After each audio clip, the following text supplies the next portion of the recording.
ఈ మాతృభాష ఏంటంటే ఫస్ట్ ఆఫ్ ఆల్ ఈ మాతృభాష ఎప్పుడు జరుపుకోవాలి? ఫిబ్రవరి 21 తారీఖున జరుపుకోవాలి. ఈ ఫిబ్రవరి 21 ఎందుకు జరుపుకోవాలనుకుంటే మనకు బ్రిటిష్ వాళ్ళు 200 సంవత్సరాలు మన దేశానికి వచ్చి పరిపాలన కొనసాగించి ఆ 200 సంవత్సరాల తర్వాత మన దేశానికి మనకు స్వాతంత్రం వచ్చి వాళ్ళ దేశానికి వాళ్ళు వెళ్ళిపోతారు. వెళ్ళిపోయాక మనకు ఏం చేస్తారంటే మీరు స్వాతంత్రంగా ఇస్తున్నాము, మీరు స్వేచ్ఛగా బతకని చెప్పి వెళ్ళిపోయిన తర్వాత అప్పుడు ఏం చేస్తారంటే ఈ యొక్క పశ్చిమ బెంగాల్ వాళ్ళు, తూర్పు బెంగాల్ వాళ్ళు, వీళ్ళు ఇద్దరు కూడా వాళ్ళు ఈ యొక్క తూర్పు బెంగాల్ వాళ్ళేమో మన యొక్క భారతదేశంలో గెలుస్తారు, పశ్చిమ బెంగాల్ వాళ్ళేమో పాకిస్తాన్ లో గెలుస్తారు. అక్కడ కొనసాగిస్తారు జీవితం.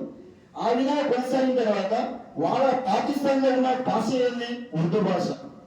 వాళ్ళ యొక్క ఉర్దూ భాషను వాళ్ళ యొక్క మాతృభాషను సక్రమంగా నిర్వహించుకుంటారు, సక్రమంగా కాపాడుకుంటుంటారు, ఆ విధంగా మాట్లాడుతుంటారు.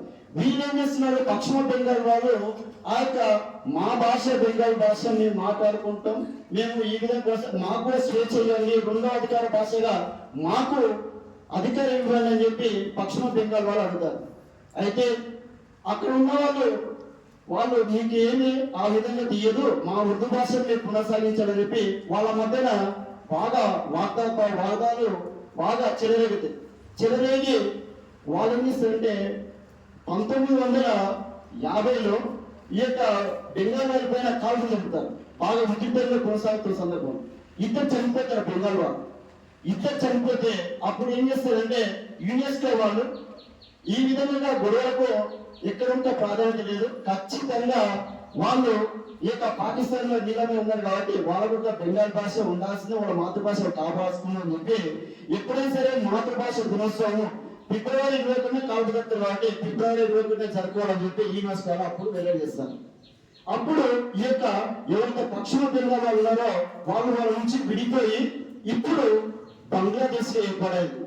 ఆ దేశం వాళ్ళ నుంచి విడిపోయి బంగ్లాదేశ్ లో ఏర్పడ్డాయి. ఎప్పుడైతే మన తూర్పు దిక్కు ఉన్న యొక్క బెంగాల్ వాళ్ళు మన భారతదేశంలో ఉన్నారు. ఈ విధంగా మాతృభాష అన్ని దేశాల వాళ్ళు జరుపుకోవాలి ఫిబ్రవరి 21 అని చెప్పి యునెస్కో వాళ్ళు తెలియజేస్తారు అనమాట. అది మాతృభాష జరుపుకునే దినం ఫిబ్రవరి 21. ఇప్పుడు తెలుగు భాష దినోత్సవం ఎప్పుడంటే మనకు ఉమ్మడి రాష్ట్రాలు రెండు కలిసి ఉన్నాయి, మన తెలంగాణ ఆంధ్రప్రదేశ్. ఈ తెలంగాణ ఆంధ్రప్రదేశ్ కలిసినప్పుడు మనము ఎవరైతే గిడుగు రామూర్తి పంతులు గారు ఉన్నారో ఆయన ఎన్నో సందర్భాల్లో కదా మనకు 1947లో కూడా మనకు స్వతంత్రం వచ్చిన తర్వాత నుంచి 1950 నుంచి ఆయన పోరాటం కొనసాగిస్తూనే ఉంటారు.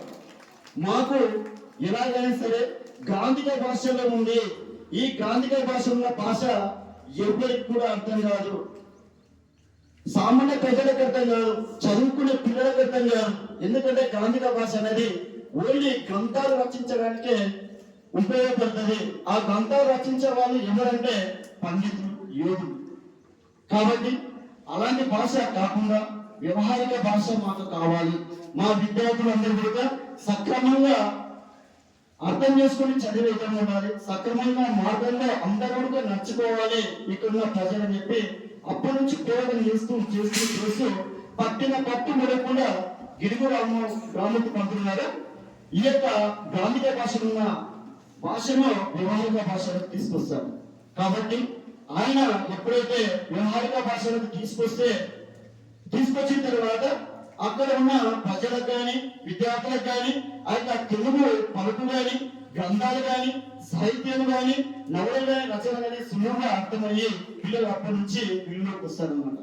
అందుకే ఈ విధంగా ఎవరైతే వ్యవహారిక భాష కోసానికి పాటుపడ్డారో అలాంటి వ్యక్తుల కోసానికి అలాంటి వ్యక్తులనే మనము అలాంటి వ్యక్తుల యొక్క పుట్టినరోజునే ఇలాంటి తెలుగు భాష దినోత్సవం జరుపుకోవాలని చెప్పి ఆనాడు ఈ యొక్క మన మొత్తం విద్యామండలి వాళ్ళు కమిటీ వేసి గిడుగు రామూర్తి పంతులు గారి యొక్క దినోత్సవం రోజునే తెలుగు భాష దినోత్సవం జరుపుకోవాలని చెప్పి అన్నారు.